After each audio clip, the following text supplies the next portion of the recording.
Hello, my name is Juliet, and today we are interviewing Lisa Harvey. We have her here, so welcome. So my name's Lisa Harvey. I've recently retired from a career in the NHS, and I'm just enjoying myself, travelling, doing yoga and playing with my grandchildren. And taking the opportunity to take part in things like this, which is brilliant. So I was actually born in Devon, and I lived in Devon till I was 10, and then my parents moved up to Croydon, and I started here in primary school, and I started secondary school here. And when I came, I actually had a really strong Devonshire accent, and I was so bullied. So me and my two sisters, we watched Grange Hill, and we learned how to speak South London, so we wouldn't be bullied. And I lived in Croydon till about 2005, and then I moved down to Brighton for 10 years. And then I'm in Bristol at the moment. My parents are still in the house that they lived in when I was a child, so I go back like once or twice a month really to see my mum. And how was Croydon at that time? It was really busy, really buzzy. It was great being a teenager in Croydon. We'd come into town every Saturday with my friends, and actually, me and my friends, we had this really stupid game where we'd actually go into Alders of Croydon when we were about 12 or 13, and we'd go to newsagents and we'd buy a comic and a bag of sweets, and we'd actually go in the fitted bedroom section where there was all the fitted bedrooms, and we used to hide in one of the wardrobes, and we just used to make a den in there and sit in there reading our magazines and eating our sweets. And then the customers that wanted to come and buy the wardrobes would like come in and see us. We'd just like laugh. Yeah, so that was when I was about 11, 12, 13. And how was the whole atmosphere, you know? It was just really busy and buzzy. I mean, the main high street was just constant buses and cars. And you couldn't really walk along the pavement, I remember. I remember having to kind of sort of not push and jostle, but it was like really crowded and busy, and the bus stops were all outside Alders. And the Whitgift Centre had just been built, so that was brand new, and it was really felt really like modern, and this like, wow, this place is just like, yeah, amazing. And the central shopping centre opposite, I think, was just starting to be built. So I remember there was talks about having like a walkway between the two. So when did you start in ALLDERS? So I worked at Alders of Croydon. I started there in 1982. And it was my very first job after leaving school. I'd done quite well at school, and my two older sisters had both gone to college to do A-levels, and my parents really wanted me to do A-levels, and I really didn't want to. And I was coerced into going to Croydon College to do my A-levels, because I knew I wanted to be a nurse, but I had to wait till I was 18 to do my nurse training. And I think my mum had found this course at Croydon College, which was 3 A-levels and nursing studies, and it aimed to get you into the big London hospitals. So yeah, I was forced into it, and from the very first day I absolutely hated it. I think I found school really hard and really boring, and I hated being like contained in a classroom. And I think it probably was my first or second week I thought, I'm not going to do this anymore. And I remember walking through Croydon and going to the job centre, which was opposite Marks and Spencer's. And of course there was no internet or anything, so how you found a job is you went into the job centre, and there was all these little postcards up on rails, and there was a section for sort of people who just left school, and I used to go and look at that, and there was kind of nothing there. It was all kind of like factories or things that I thought, no, that's going to be really boring. And then I saw a card that said like a sales assistant in the baby wear department. And I just got so excited because I wanted to be a children's nurse. I knew I wanted to work with babies and children. And I thought that, okay, this is perfect. This is the perfect job for me. So I think I had to get the application form. It's like a paper application form. I think I had to get that from the job centre. But I remember filling it all in and taking it in and being invited to an interview. And yeah, I was just really, really excited when I got the job. But I knew my mum and dad would go mad. I knew they would go mad if I'd finished my A-levels and gone to work in a shop. But I don't know, Alders of Croydon wasn't just any shop, it was just really posh and grand, and it was kind of just a really sort of the poshest department store in Croydon, so it didn't kind of feel like I was just going to work in a shop. So I accepted the job, but I was too scared to tell my mum and dad, and I don't know how many weeks it was or months it was, But I pretended to my mum and dad that I was getting the bus and going to Croydon College, but really I was getting the bus and going to work. And I did that for quite a while. And then it was the Child Benefit Office wrote to my dad, because they'd obviously realised on my national insurance number that I was working.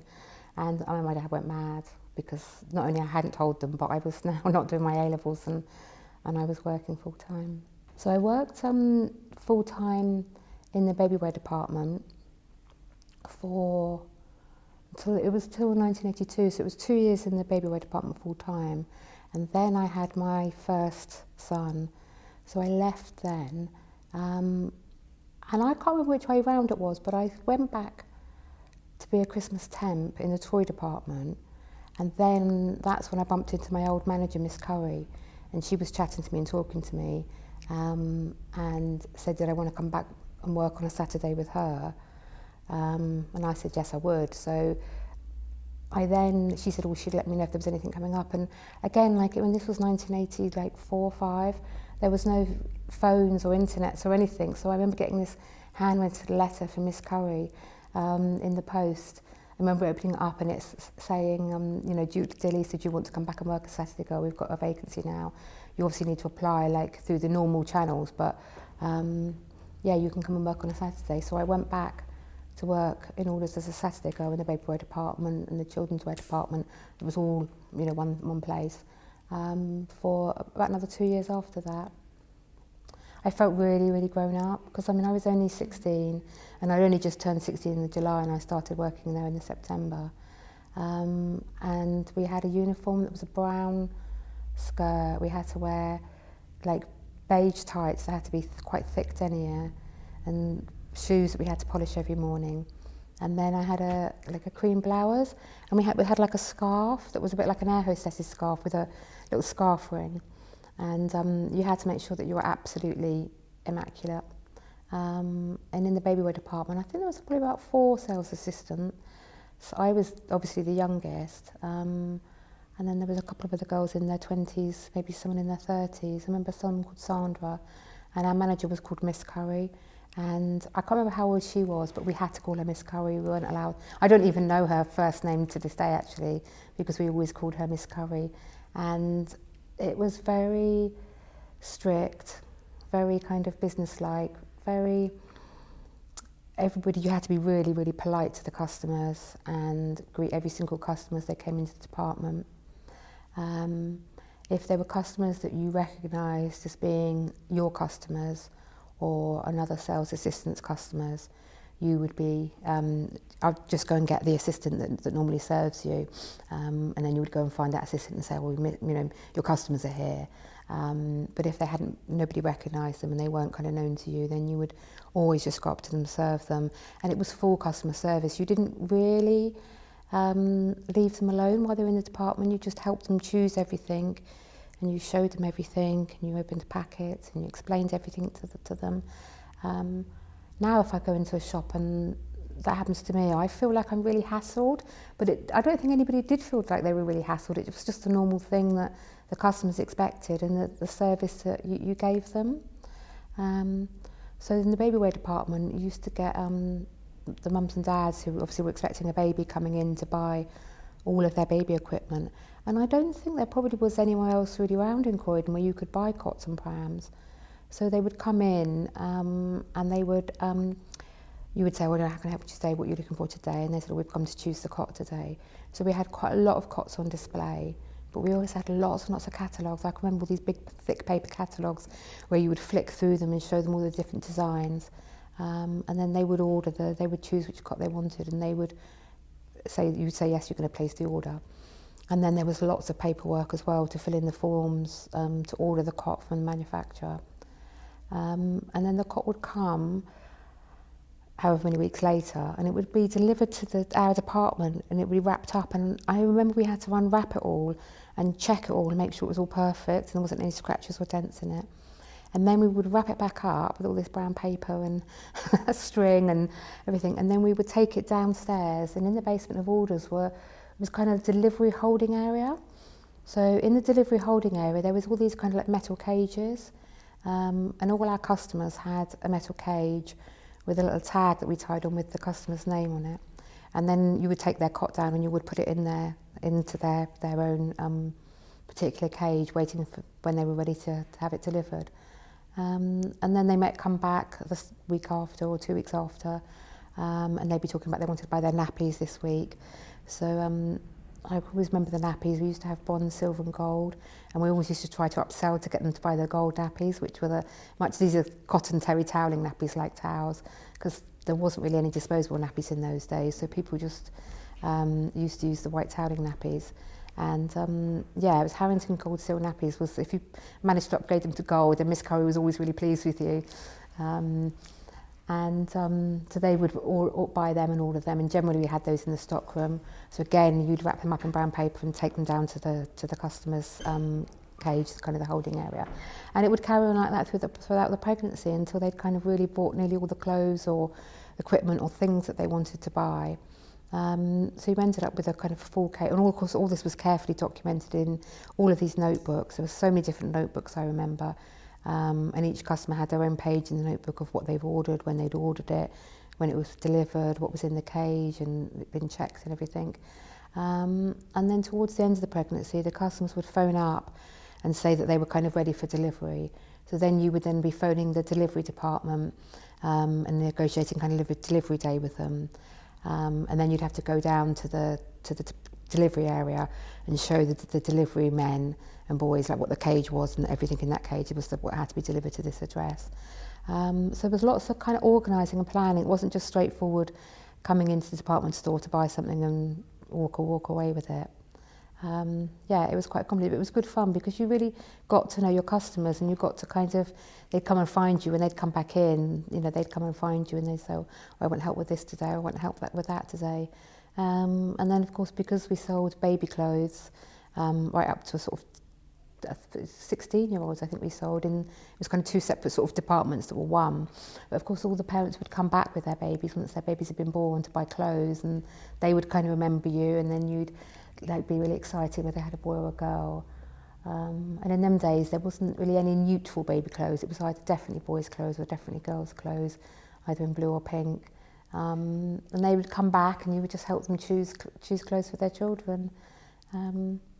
Yeah, and I sometimes used to work in the children's wear section. I used to love working in that section, all these little girls' dresses.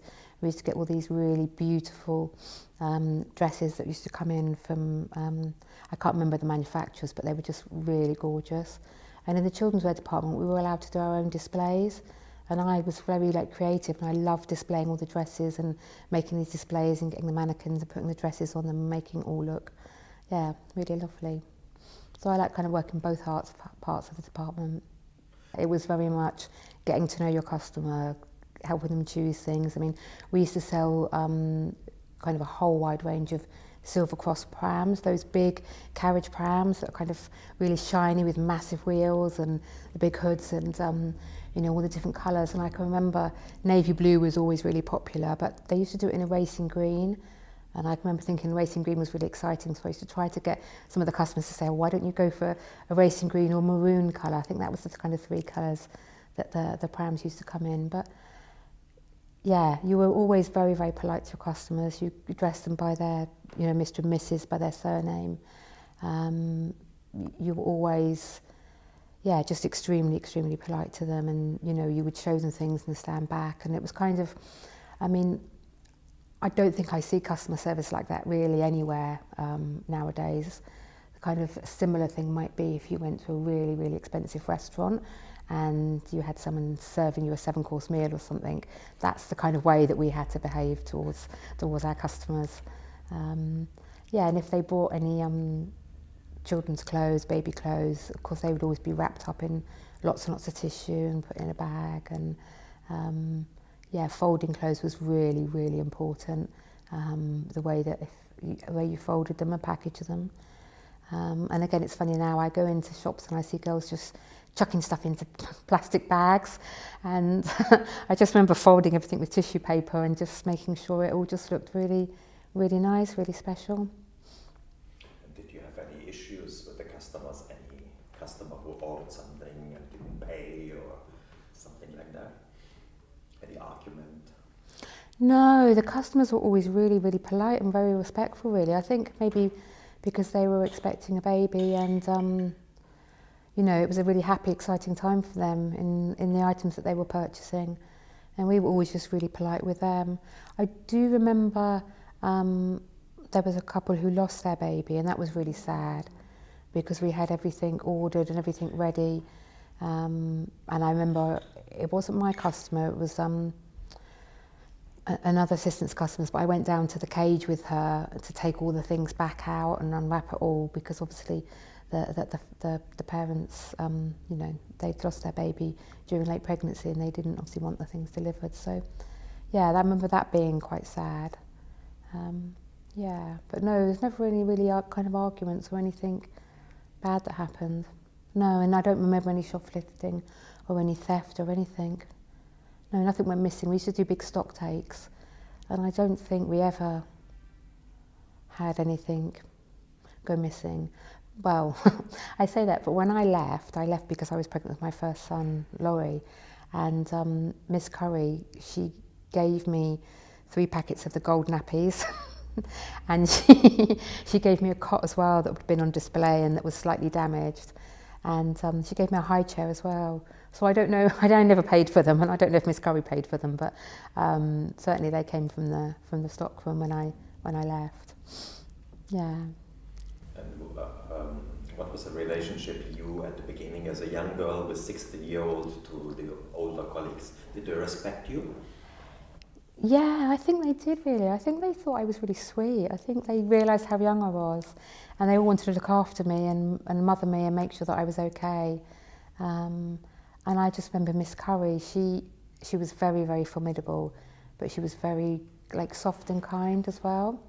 And she used to always wear her hair in a bun. And I can remember being in the stockroom with her, and she undid her bun and she was brushing her hair, and I was just like, oh, I couldn't believe that I'd kind of seen her with her hair down, looking kind of quite normal really, and talking to me quite normally. So it was definitely in the stockroom, there was one kind of way that you talk to each other, and then out on the shop floor it would almost be like you were on a stage, that you were on your most perfect behaviour. So I think all the customers, all the other staff just took care of me and looked after me, and I did feel different from them. I did feel like I was much younger, and I think that when they went for a Christmas night out, I wasn't old enough to go on a Christmas night out really, so I didn't go out with them. But no, they always just, they took good care of me. And how did your relationship to your parents change? Did you finally accept you being there, working there? I don't think so, no. I can remember feeling really, really grown up, and my 2 older sisters were still doing their A-levels. And I think when my dad found out that I was working, he wanted me to start giving him money, like housekeeping, but he wanted me to still do all the jobs that I used to do. And I can remember a big argument saying, well, now I'm paying housekeeping, I'm not going to unload the dishwasher just like my sisters. And I remember a big argument, them saying that, you've got to. And I was like, no, I'm too grown up. And I felt much more grown up than my sisters. And of course my wages were £48 a week. And I remember that you got that cash in an envelope. And that was a lot of money in them days. So I used to go out and buy lots of clothes and makeup and shoes, and I had all these things that my sisters never had, and I really liked that. I remember feeling really grown up, and I think my boyfriend at the time was driving, and he used to pick me up from the staff exit when I'd finished on a Saturday, and that was just, I felt like I was really grown up. So what happened next? What was your next step in life when you left ALLDERS? So I went back as a Saturday girl, and I had 3 children really, really quite quickly. So I had my son in 1984, another son in 1985, and my daughter in 1987, and they were all born at May Day, and I lived in Purley. So I was just really, really busy being a young teenage mum. But I always kept my Saturday jobs because there was something about me that was so independent, and I liked having that money that was just mine. And then I carried on kind of working on a Saturday, and then I realised that probably as my children were getting a bit older, I did want to be a nurse, and I knew I wanted to be a nurse. And I applied for my nurse training at Mayday University Hospital in Croydon and got accepted.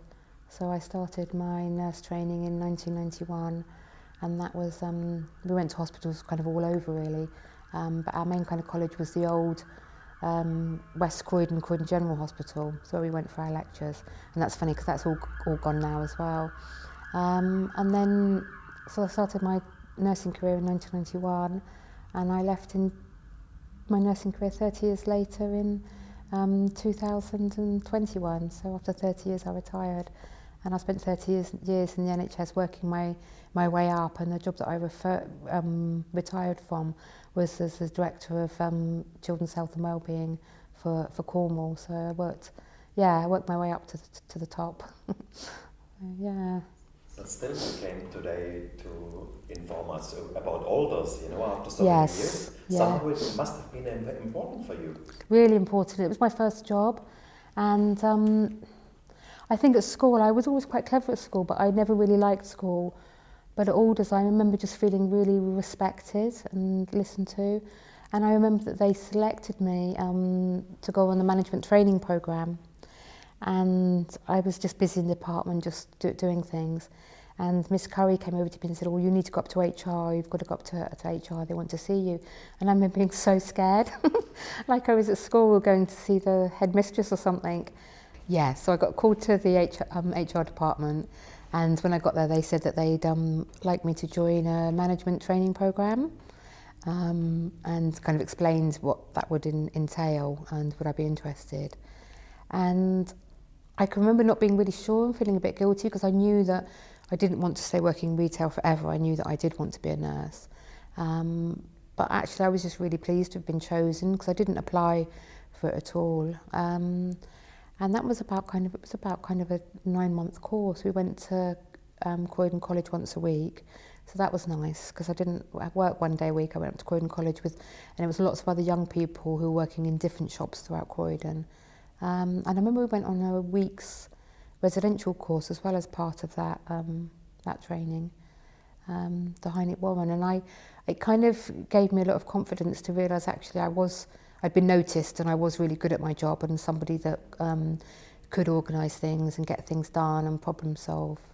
So I had no regrets about leaving my A-levels and going to work full time. I think it gave me lots of confidence for life really. And that kind of sense of just feeling like I'd grown up and I could do anything. You know, when you started in ALLDERS, did they give you a kind of introduction period or something, a training? I think they must have done, but I can't actually remember. The things I remember is the uniform and going to get my uniform and getting all the different sizes and being told how I had to wear my uniform and how I had to wear my hair, and that, you know, to wear some makeup but not too much makeup, and that the tights had to be this beige colour and they had to be quite thick, and the shoes that I had to wear. That was kind of the main thing I remember about the training. Most of the training was in the department with Miss Curry, and working alongside her for a few weeks, watching her sell to customers, and then being taught all the different processes. So it wasn't so much an introduction to ALLDERS, it was to that department and how we did all the ordering and, you know, how everything worked really with the big manufacturers of prams and cots and different equipment. And how did you, when you talk to your friends, oh, I'm working at ALLDERS, what was the importance? Was it important to work there? Yeah, it was. I was so happy that I'd left school and was working, and I felt, like I said before, I felt really grown up, and most of my other friends were at college, and I had this money that I was earning and I had this sense of freedom. And I had 2 other friends. I had one friend that worked in a menswear shop in Croydon, and I used to meet her for lunch, and I kind of got more close with her because we were both working, we both left school. My best friend had gone to the art college in Croydon, and I used to meet her one lunchtime, but I really realised how much I was kind of drifting away from my friends who were still studying, and becoming more friends with people who were working. And then I'd meet my nan for lunch once a week, my nan called Queenie, who was brilliant. We used to go to the cafe on the top floor of the Whitgift Centre and have lunch once a week together. So yeah, I think it made me grow up more quickly than my peers. Yeah. Describe a little bit the atmosphere when you came out of the shop, the department store, the whole environment there, and when you go for lunch and all this. Yeah, so when I went out for lunch, I'd go out from the front exit of the shop, and it was so busy and crowded. And there was all the buses coming along, and I wore my uniform, but I've got a feeling that we had to cover our uniform when we were out. So we had to wear a coat that covered up our uniform, or we'd have to take our scarf off so people couldn't see where we worked. And I don't really know what the reason for that was, but it was part of being professional, I think. Croydon was just hustle and bustle and jostling, even in the weekday lunch times. It was just people everywhere, shopping, being busy, getting on and off buses. And of course, Surrey Street Market was kind of just across and down the road, and that was always really buzzy and busy as well. When you left at night, you'd go out through the back entrance, out through security. I think there were security guards there that would search some people's bags, but I never had my bag searched. But we had to go out through the back entrance and down, and that was out the back. Yeah, and that was obviously quite quiet. It was just people leaving for work, and my boyfriend was usually waiting there in his car for me to pick me up. And again, that made me just feel really grown up that I had left work and was going to his house or going home for the weekend. Yeah, I mean, one really fun moment was, so Ronnie Corbett, who's quite a famous comedian and part of the Two Ronnies, he lived locally, and him and his wife were always in shopping in Alders of Croydon, and you'd see them kind of walking around. And then one day he came into the children's wear department with his wife and said that he'd heard from the sales assistant in the menswear department that if he bought his trousers, there were Farrow trousers that were really fashionable in the 80s, and everybody wore them. That if he bought them from the children's wear department, they would come ready-made with the right inside leg for him, and they would be much cheaper because there wasn't any VAT on children's clothes. And he kind of asked me how much they were in the children's department, so I told him, and he said, yeah, that's about like £10-15 cheaper than the menswear, which was a lot of money in those days. And they did do them in his inside leg. He was a really short man. I think he's a little bit shorter than me, about 5 foot. And we did have them in stock with his waist size and his inside leg measurement. So I remember he was really happy because he didn't have to buy these trousers in the menswear department, pay more money for them, and then go and have to take them somewhere to be altered. And then I remember he got really excited because we just used to stock a few colours, and then again he asked to look at the catalogue and to see what other colours that we could order them in, and I remember ordering a few more pairs for him. So I think he bought probably about 10 pairs altogether, and he was just really pleased with that. So that's my kind of claim to fame, that I sold Ronnie Corbett some Farrow trousers. And any remarks regarding the social life? Did you bond with some of your colleagues? Did you go out with them? I think I felt quite a bit of a loner because I was so young. So I mainly bonded with other young people that worked in Croydon in other shops, and from this management training programme, we were all young people. We were all 16, 17 that all worked in different shops, and there was one boy who worked in the television department of ALLDERS. So I kind of made friends with him because we were, again, the same age, and so we would sometimes have lunch together. But in my department, they were all a bit older. Most of the assistants there were old. And I remember going up to the canteen. I very rarely went up to the canteen because I'd kind of go up there and everyone just looked really old and boring. And it reminded me of at school when my best friends weren't in school today, and I didn't know who to sit with and where to sit. so I used to always feel a bit uncomfortable in the canteen. But then after this management training course, and I think his name was Adam, but I can't really remember, we used to sit together. And I also remember that only young people that really worked in Alders were the girls that worked in the makeup and beauty department and the perfume department. And they were kind of, you know, in their sort of 17, 18, 19. And they were all very, very glamorous. And I used to kind of look at them thinking, oh, I could be friends with them. And I think one day they said, oh, do you want to come and join us? And I did, and that was really nice. I felt kind of like I'd found my kind of friends within Alders, because everybody else was really, really old. And it felt like I was working with my mum and dad and my nan and granddad and, you know, just old people. But yeah, the girls in the makeup department were nice. And yeah, I mainly went out for lunchtimes to meet other people that worked in Croydon, or my nan. I do remember there was the canteen, and I do remember the social area that was behind the canteen, and it was a relaxation area, and I think I might have gone in there a couple of times. But again, I remember feeling really awkward. Everyone was just so old, and I was just so young, and it was just, yeah, somewhere I felt uncomfortable. So I think I did avoid the parties and the social kind of events, and yeah, wasn't that sociable, sorry. Is there lessons that you take from back there, like that time that you were working at ALLDERS, that now that is very helpful for your today's life or your latest job, as you said, mentioned as a nurse? Yeah, I think the biggest thing was just learning to work with the public. I think, you know, I come straight from school, it was my very first job.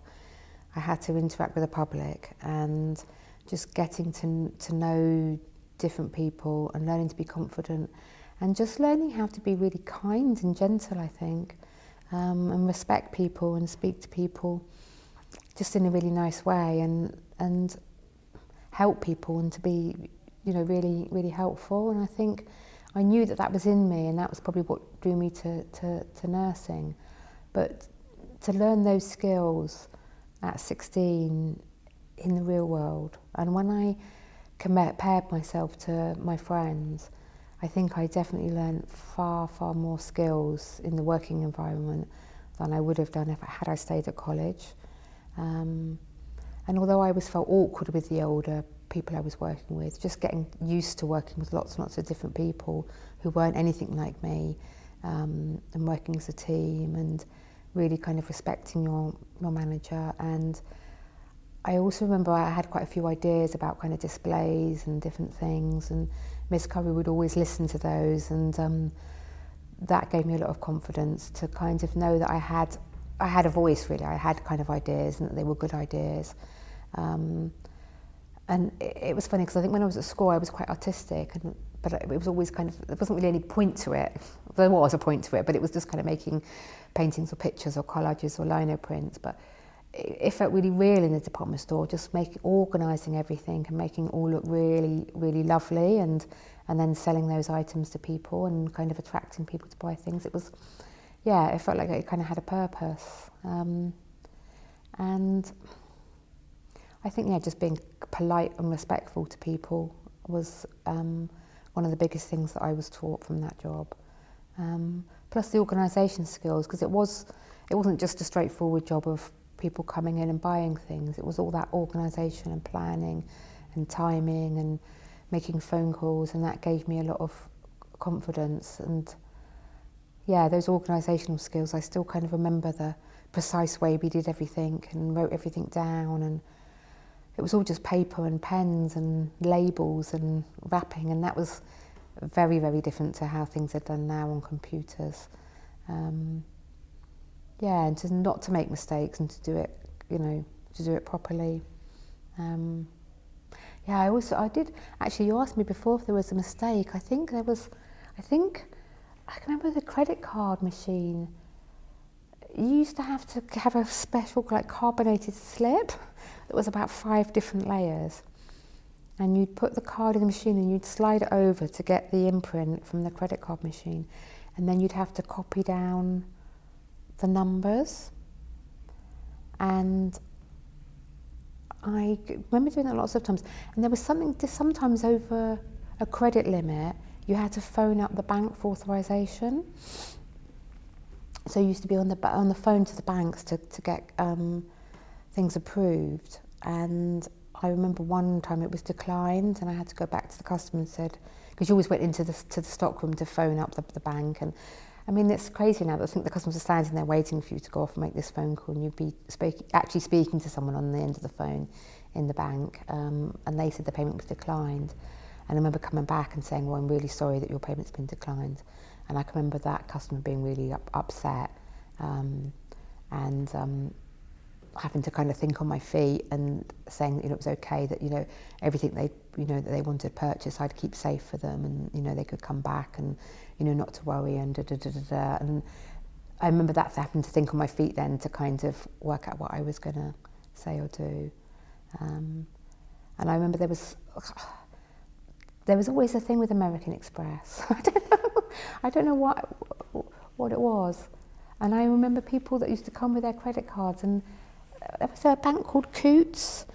You had to be really rich to own a kind of Coots account, and people would come in and they'd give you their credit card, and they'd kind of expect you to sort of show some acknowledgement and respect that they either had a gold credit card or they had a Coots card. And I can remember those customers being a little bit different. I don't know, I mean, I'm still a really big fan of department stores. I love department stores. I love going up to London and going to Selfridges. And I think that's the only department store left, really, that I could compare Alders of Croydon to in the 80s.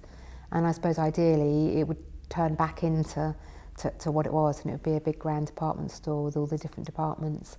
But if it can't be that, I think it's really great that they want to keep the frontage, and to keep that frontage, because that frontage is so grand.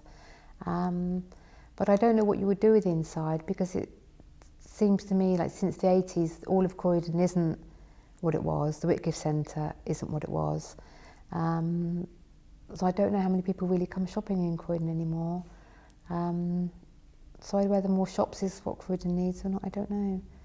Maybe something really fun like an ice skating rink and a swimming pool, and something really fun and nice to be there. But I don't think the front should be knocked down. I think it should be, something, because it's obviously been there for years and years and years, and it's a big part of Croydon. And I remember it slowly changed, and it just started sort of changing and got sort of more drabbier and emptier, and different departments closed down. And there was the big busy mall that was always, that mall was so packed. It was like a mall inside Alders on the ground floor, with all the different little kiosks and shops. And you couldn't walk down there. It was so busy. It was just, so many people. And I think first of all, the shops and the kiosks in the mall started closing, and it felt kind of grubby and tacky. And I can remember going up to the baby wear department and just thinking, it's not like it used to be, because we used to sell the baby clothes we used to sell were just the best baby clothes ever. Sort of probably like the clothes you'd see in Harrods now. They were just so lovely. And I remember going back up there and thinking, no, it's all just normal things and just sort of a bit tatty, really. And then when I heard it closed down, I just thought, it was really sad, really, to think that it's closed down. But I'm glad and proud that it was my first ever job, really, and that I have worked there. And I think, what you're doing here and being part of it, to talk about my first ever job, is just, it's really nice.